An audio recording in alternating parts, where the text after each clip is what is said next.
नमस्ते प्यारे बच्चों, स्वागत है आप सभी का मेरे इस YouTube चैनल पर जिसका नाम है आशी हिंदी क्लासेस।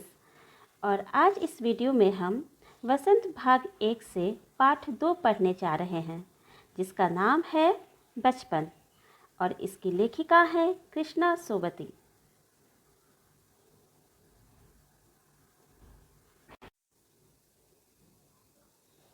कृष्णा सोबती हिंदी साहित्य में एक आख्यायिका अर्थात फिक्शनल लेखिका के रूप में मशहूर रही हैं। फिक्शन अर्थात कल्पित या काल्पनिक या अवास्तविक जिसका वास्तविकता से संबंध नहीं होता, ऐसी लेखिका के रूप में यह विख्यात रही। इनका जन्म 18 फरवरी सन 1925 में हुआ था।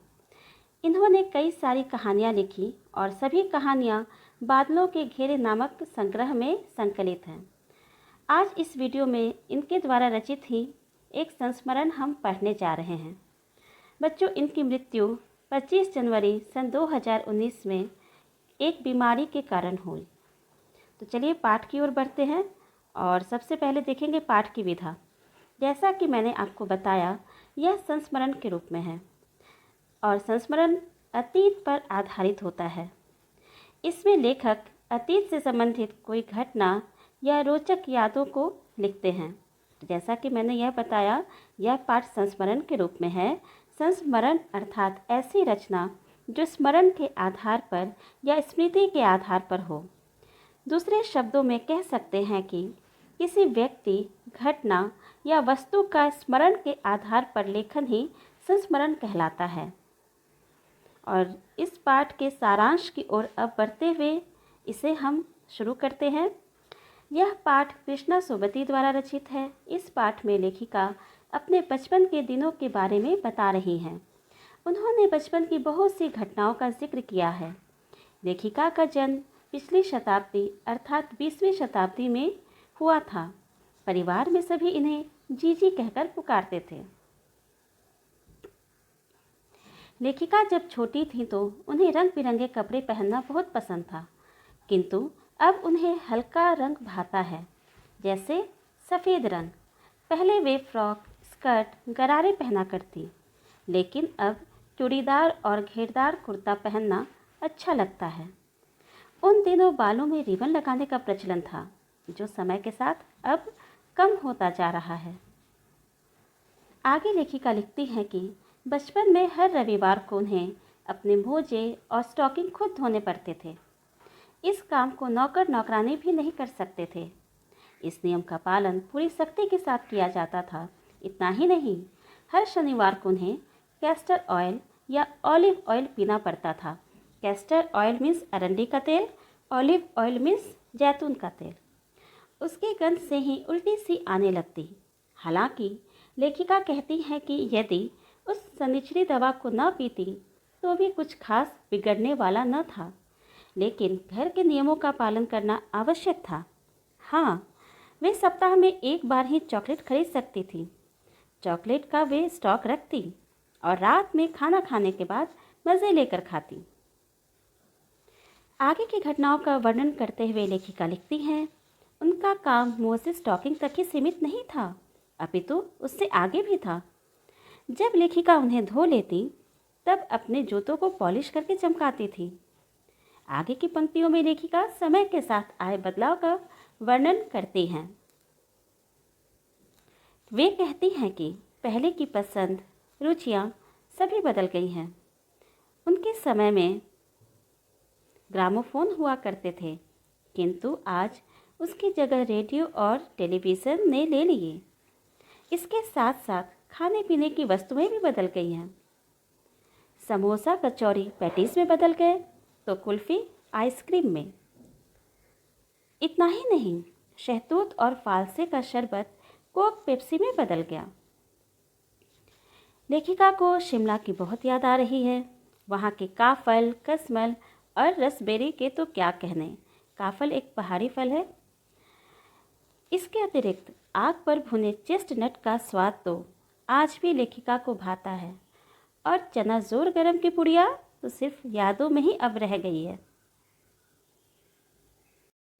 लेखिका अपने बचपन के दिनों को याद करते हुए कहती हैं कि उन्होंने शिमला रिज पर बहुत मज़े किए। उन्होंने वहाँ घुड़सवारी भी की। उस समय सबसे तीव्र गति वाली ट्रेन शिमला कालका ट्रेन थी। एक दुकान में लगा इसका मॉडल लेखिका को बहुत लुभाता था।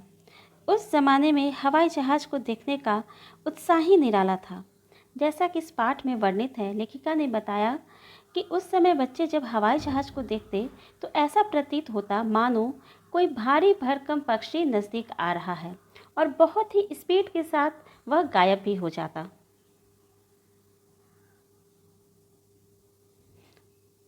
लेखिका ने इस पाठ में एक और घटना का वर्णन किया है, जब पहली बार उन्होंने चश्मा लगाया। इस बात के लिए वे स्वयं को ही जिम्मेवार मानती हैं। दिन की रोशनी में वे काम नहीं करती थी, बल्कि रात में लैंप की रोशनी में काम किया करती थी, जिसका प्रभाव उनकी आंखों पर पड़ा। यद्यपि डॉक्टर ने उन्हें सांत्वना दी थी कि अगर वे कुछ दिनों तक लगातार चश्मा पहनेंगी तो चश्मा जल्द उतर जाएगा, किंतु ऐसा न हुआ। समय के साथ आंखें और कमज़ोर होती चली गईं। लेखिका को चश्मा लगाते देख उनके चचेरे भाई हमेशा चिढ़ाते और कहते, आँख पर चश्मा लगाया ताकि सूझे दूर की, यह नहीं लड़की को मालूम सूरत बनी लंगूर की। पहले तो लेखिका खींच जाती, लेकिन अब चश्मा चेहरे के साथ घुल मिल गया है। इन दिनों लेखिका हिमाचली टोपी पहनना पसंद करती हैं। उन्होंने कई रंगों की टोपियां जमा कर ली हैं, जिन्हें पहनना बहुत ही आसान है और उनके अनुकूल भी। इस प्रकार इस पाठ का सारांश समाप्त होता है। अब आगे बढ़ते हैं हम शब्दार्थ की ओर। सयाना, बड़ा। शताब्दी, सदी अर्थात 100 वर्षों की अवधि। दशक, 10 वर्षों की अवधि, जिसे हम दशक कहते हैं। चलन, परंपरा, प्रचलन। इतराते, झूमते। महसूस, अनुभव। आरामदेह, आराम देने वाले। गंध, महक। खुराक, मात्रा। दिलचस्पियाँ, रुचियाँ, पसंद। सहज, आसान। मितली, उल्टी। सुभीते, उपयुक्त या अनुकूल। निशान, चिन्ह। आश्वासन, सांत्वना या तसल्ली। मन भावनी, मन को भाने वाली। स्टॉक, संग्रह। निरा, केवल या मात्र। कमतर, दूसरों की तुलना में कम या कमजोर। स्पीड, गति, रफ्तार। अटपटा, अजीब या विचित्र। इसके अलावा 2 शब्द और हैं इसमें। कैस्टर ऑयल, जिसे हम हिंदी में अरंडी का तेल कहते हैं, और दूसरा शब्द है ऑलिव ऑयल, हिंदी में इसे हम जैतून का तेल कहते हैं। तो बच्चों, शब्दार्थ के साथ इस पाठ की समाप्ति होती है और इस वीडियो को भी मैं समाप्त करती हूँ। उम्मीद करती हूँ कि यह वीडियो आपको पसंद आया होगा, और अगर पसंद आया है तो प्लीज़ लाइक करना ना भूलें। धन्यवाद।